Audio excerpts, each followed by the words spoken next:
Dobrodošli! Ekipa emisije Vrele gume pokreće veliki super test električnog kamiona Mercedes E-Actros 600. Prva merenja, prvi utisci i prvi odgovori na pitanje može li električni kamion ravnopravno da zameni dizel u svakodnevnom transportu. Predstavljamo nautički tandem Navan C30 i S30. Istražujemo kakvi problemi u novim propisima očekuju vlasnike električnih bicikala. A iza gvozdene zavese dovozimo češko-italijansku limuzinu Tatra 613. Uživajte! Mogli bi slobodno da kažemo Mercedes E-Actros treća sreća. Upoznali smo ga na njegovoj srpskoj promociji. Probali smo ga ovog proleća na relaciji kroz brda i planine Srbije. I zahvaljujući vašim pitanjima, kojih je bilo bezbroj, sugestijama i komentarima, odlučili smo i da treći put se družimo sa Mercedesom E-Actros, ovog puta u jednoj sasvim novoj formi. On je u eksploataciji već nekoliko meseci. Zabeležili smo izvanredne statističke podatke koji će dokazati zašto je električni transport robe prava stvar. Kamion koji vidite pored mene već nekoliko meseci je u upotrebi u transportno-logističkoj kompaniji Ferkam. Zahvaljujući njihovom praćenju ovog kamiona, došli smo do izvanrednih statističkih podataka o njegovoj potrošnji, o njegovoj ekonomičnosti, o njegovoj, na kraju krajeva, autonomiji. O tome ćemo u toku današnjeg testa mnogo više reći, a sada ćemo saznati šta je zapravo prava misija i vizija ovog kamiona i njihovog načina transporta robe. Bojane, evo nas u kabini E-Actrosa pod brojem 500. Šta to znači? 500 je zapravo u našoj floti. Zadovoljstvo mi je što danas imamo priliku da predstavimo jedan projekat kojim pokazujemo kako zapravo održivost u transportu izgleda u praksi, kroz partnerstvo naravno između kompanije Ferkam i kompanije PepsiCo. Kada govorimo o transportu generalno, nemoguće je izbeći održivost i upravo iz tog razloga Ferkam već godinama unazad promoviše zelenu agendu širom Evrope.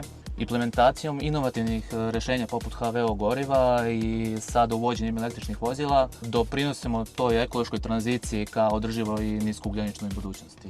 To je globalno. Kaže nam šta radimo na lokalnom nivou. Kroz naše interne procese kontinuirano pratimo rezultate i mogućnosti za dodatna unapređenja. Na nivou Ferkam grupacije već postoje konkretni rezultati. U našoj centrali u Bolzanu 4 takva vozila električnih tegljača su danas u upotrebi i upravo to iskustvo smo prenijeli na tržište Srbije. Suštinski tema našeg današnjeg testa nije da li Mercedes E-Actros može da se vozi. Može se vozi, to smo videli u našim prethodnim prilozima, već je tema koliko je on efikasan, ekonomičan i praktičan, ajde da kažemo, za svakodnevnu eksploataciju. Kompanije PepsiCo i Ferkam već nekoliko godina unazad sarađuju na primjeni različitih održivih rješenja u oblasti transporta, uključujući i primjenu alternativnih goriva na pojedinim rutama. Elektrifikacija i ovaj električni kamion na koji smo izuzetno ponosni su samo jedan logičan naredni korak na tom zajedničkom putu. Šta znači primjena električnog kamiona u praksi za nas? To znači da možemo u svakodnevnim operacijama da razumemo njegove performanse, da obezbedimo pouzdanu, efikasnu isporuku našim kupcima i da budemo deo te šire slike, a to znači da ispitujemo mogućnosti i potencijale električne mobilnosti u logistici u budućnosti. Mi na primjenu električnog kamiona ne gledamo kao na izolovanu inicijativu ili samo još jedan projekat. Mi ovo gledamo u okviru transformacije celokupnog i lanca snabdevanja i vrednosnog lanca. Verujemo da svi imamo neku ulogu u ovom ekosistemu. Proizvođači, logistički partneri, institucije i privreda i mislimo da jedino koliko verujemo u moć partnerstava možemo da napravimo neke pozitivne promene dugoročno. Pre nego što sa Nemanjom počnemo priču o njegovim utiscima o E-Actrosu, jer ga vozi od prvog dana, samo nekoliko statističkih podataka koje je zabeležila služba kontrole Ferkama. Za 10.300 km koje je Nemanja provezao u junu mesecu, potrošeno je ukupno 9.957 kWh električne energije, odnosno nešto više od 96 kWh električne energije na 100 pređenih kilometara. U ovoj statistici je jako zanimljiva činjenica koliko je prilikom kočenja i usporavanja e-Actros rekuperirao električne energije. Prema zabeleženim dostupnim podacima, to je čak 762 kWh. Ali imamo i još neki podataka. Kompresor za vazduh koji koči, inače ceo ovaj kamion, je potrošio oko 82 kWh električne energije. Drugi potrošači su potrošili 571 kWh električne energije, a na hlađenje kabine je potrošeno 145 kWh električne energije za mesec dana. Toliko otprilike potrošimo u jednom našem domaćinstvu za one osnovne potrebe. Nemanja, zdravo. Zdravo. Već sam rekao, od prvog dana si u ovom kamionu, ajde da mi kažeš tvoje osnovne utiske i impresije o njemu. Novi električni, prvi u Srbiji. Ajde, budi sad iskren, pre nego što si seo u njega, da li si malo bio skeptičan, znaš ono, kako može struja da bude bolje od dizela i tako? Nisam sumnjao i sve ovo do sada je potvrdilo da sam i bio u pravu. Kaži mi, šta te najviše iznenadilo u prvih nekoliko dana? To što se ne čuje, on je sam po sebi nečujan, nekako to utiče i na mene i na druge okolo.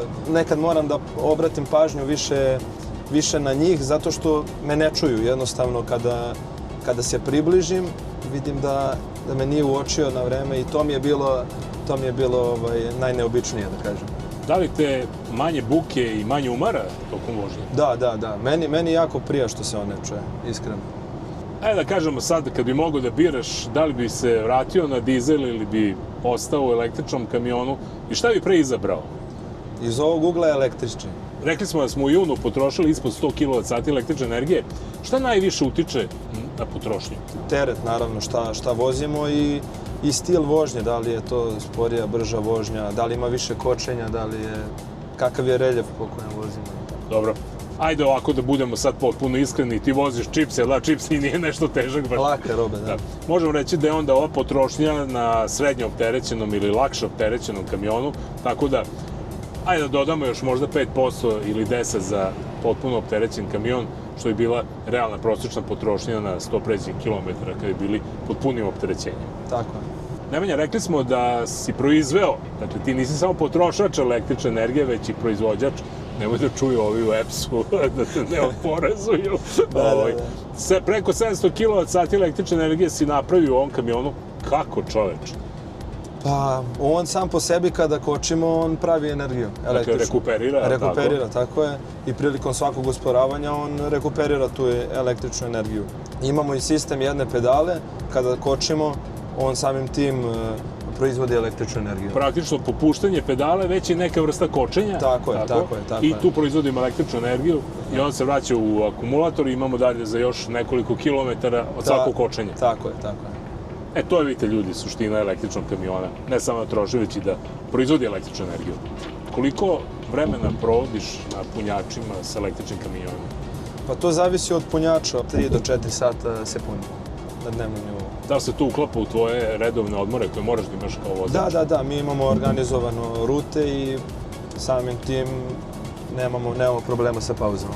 Ali ukoliko smo na jačem punjaču, na primjer od 400 kW, to punjenje može i mnogo brže da se uradi za 30 do 40 minuta. Da, sad kad smo već kod tih punjača, autonomije, evo, iz prve ruke da čujemo ne mnogo opterećen e-Actros po ravnom putu u Vojvodini. Ispod 20% nije preporučljivo da pada baterija, otprilike 500 do 600 km on može da pređe jednim punjenjem.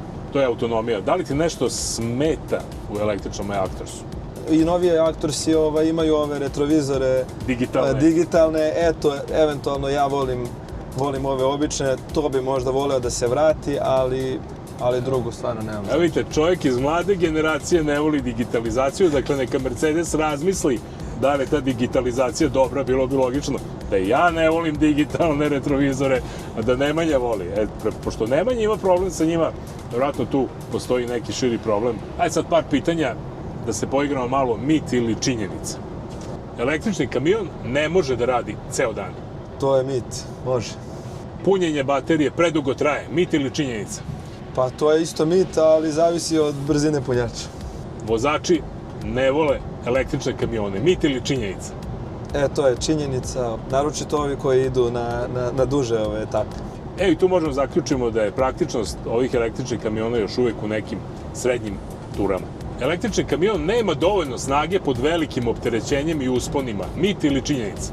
To je mit. I ima i tekako ima snage. Aha, šta tu čujemo sada? Čepaš Pa traku? ništa, malo sam prešao u drugu traku. Gledaj gde voziš, nema pričaš.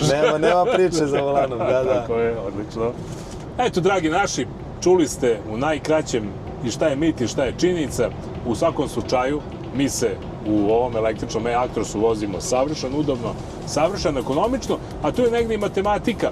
Ako trošimo nepunih 100 kWh električne energije na 100 pređenih kilometara, to nam po nekoj najskupljoj ceni industrijske električne energije košta oko 1700 dinara, dakle nekih 10 litara dizela, što je i do 4 puta jeftinije nego da vozimo klasičan dizel kamion. A ono što je još važnije reći, kada sve to pomnožimo na nivou od 10.000 km, na mesečnom nivou štedimo oko 4 do 5.000 eura ili za 5 godina možemo u potpunosti samo na uštedi električne energije da isplatimo kompletnu vrednost Mercedes e-Actros tegljača. Nemanja, hvala ti. Želim da na sve svoje destinacije bezbedno stigneš i da potrošiš što manje električne energije. Hvala vama. Navan je jedan od najmlađih, ali i najambicioznijih brendova u svetu motornih plovila. Nastao je pod okriljem kompanije Brunswick, jednog od najvećih svetskih proizvođača nautičke opreme, sa jasnom idejom da spoji vrhunske performanse, moderan dizajn i jednostavno uživanje na vodi. Pred nama su dva modela koja na prvi pogled izgledaju veoma slično, ali su namenjena različitim stilovima plovidbe. Navan C30 i Navan S30. Oba plovila dugačka su nešto više od 10 metara, imaju gotovo identičan trup i mogu da se pokreću sa jednim ili dva vanbrodska Mercury motora ukupne snage do 600 konjskih snaga. Zahvaljujući savremenom V-trupu pružaju sigurnu i stabilnu vožnju čak i kada more nije potpuno mirno, dok široka paluba omogućava udoban boravak većeg broja putnika. Međutim, ključna razlika krije se u filozofiji ovih brodova. Navan C30 je takozvani crossover. Njegova potpuno zatvorena kabina pruža zaštitu od vetra, kiše i hladnijeg vremena, pa sezona plovidbe traje znatno duže nego kod klasičnih otvorenih glisera. Velike staklene površine obezbeđuju odličnu preglednost, dok klizna vrata omogućavaju brzo povezivanje kokpita i spoljnog prostora. Unutrašnjost je organizovana tako da se lako prilagođava potrebama posade. Tu su salon sa stolom, praktična kuhinja, odvojeno kupatilo i komfortna kabina za noćenje, pa C30 bez problema može da posluži i za višednevna krstarenja. Sa druge strane, Navan S30 namenjen je onima koji žele maksimalan kontakt sa morem i suncem. Otvoren raspored palube, veliki prostori za sunčanje i široki prolazi čine ga idealnim izborom za dnevne izlete, druženja i sportske aktivnosti na vodi. Krov pruža zaštitu kada je potrebna, ali je čitav koncept usmeren ka boravku na otvorenom. Upravljanje na oba modela olakšavaju digitalni Mercury sistemi, elektronske komande gasa i volana, kao i veliki Garmin multifunkcionalni ekrani koji objedinjuju navigaciju, podatke o motorima i sve najvažnije informacije tokom plovidbe. Navan je ovim modelima pokazao da moderan porodični brod može da bude istovremeno luksuzan, praktičan i veoma brz. Bilo da birate zatvoreni C30 za duža putovanja ili otvoreni S30 za uživanje u letnjim danima, zajednički imenitelj ostaje isti. Vrhunska završna obrada, bezbednost i osjećaj da ste na plovilu koje je spremno za svaku novu avanturu.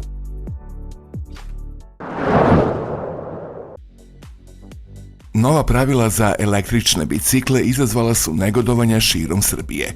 Građani su ih legalno kupili kao električne bicikle. Novi pravilnik ih sada u brojnim slučajevima tretira kao mopede, ali bez odgovarajuće dokumentacije mnogi ne mogu da prođu homologaciju, tehnički pregled i registraciju.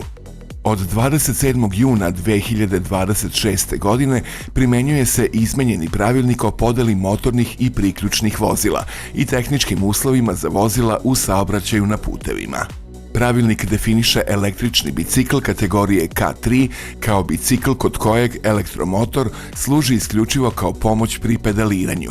Ima maksimalnu trajnu nominalnu snagu od 250 W, a pomoć motora prestaje kada vozač prestane da okreće pedale ili dostigne brzinu od 25 km/h. Za takav električni bicikl nisu potrebni registracija, registarske tablice, obavezno osiguranje niti AM vozačka dozvola. Međutim, vozilo koje može samostalno da se kreće pomoću elektromotora, razvija brzinu do 45 km/h i ima snagu do 4 kW, može biti svrstano u kategoriju L1 moped. Za takvo vozilo registracija postaje obavezna. To znači tehnički pregled, registarsku tablicu, obavezno osiguranje i odgovarajuću vozačku dozvolu. Najviše problema imaju modeli sa ručicom gasa, odnosno oni koji mogu da se kreću bez okretanja pedala. Hiljade ovakvih vozila prethodnih godina uvezena su i prodata kao električni bicikli. Kupci su dobili račun na kojem piše električni bicikl, ali nisu dobili dokumentaciju potrebnu za registraciju mopeda. Račun iz prodavnice nije dovoljan. Potrebno je dokazati tehničke karakteristike vozila i njihovu usklađenost sa propisima za kategoriju L1. Postoji mogućnost pojedinačnog odobrenja vozila preko ovlašćenih tehničkih službi. Ako proizvođač ili uvoznik ne mogu da obezbede potrebne podatke, postupak može biti dugotrajan, skup ili neuspešan. Ako se vozilo tretira kao moped, vlasnik može imati troškove pojedinačnog odobrenja ili tehničkog ispitivanja, tehničkog pregleda, registracije i registarske tablice, obaveznog osiguranja, zaštitne kacige, AM vozačke dozvole, ukoliko već nema kategoriju koja omogućava upravljanje mopedom. U pojedinim mestima obuka za AM kategoriju košta više od 50.000 dinara za osobe koje nemaju ni jednu vozačku dozvolu. Nameću se pitanja: ko je odgovoran ako je vozilo godinama prodavano kao električni bicikl? Ko će platiti dodatna ispitivanja i homologaciju? Šta da radi vlasnik čije vozilo tehnički odgovara mopedu, ali nema dokumentaciju potrebnu za registraciju? Dok Ministarstvo građevinarstva, saobraćaja i infrastrukture, Ministarstvo unutrašnjih poslova i Agencija za bezbednost saobraćaja ne ponude jedinstveno i precizno rešenje, veliki broj vlasnika električnih dvotočkaša ostaje u pravnom vakumu. Ne mogu bezbrižno da koriste vozilo kao bicikl, a mnogi ga, bar za sada, ne mogu ni registrovati kao moped.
Toliko za ovaj put. Do sledećeg televizijskog druženja sa ekipom Vrelih guma potražite ove, ali i druge zanimljive sadržaje na našim društvenim mrežama. I ne zaboravite, vozite bezbedno.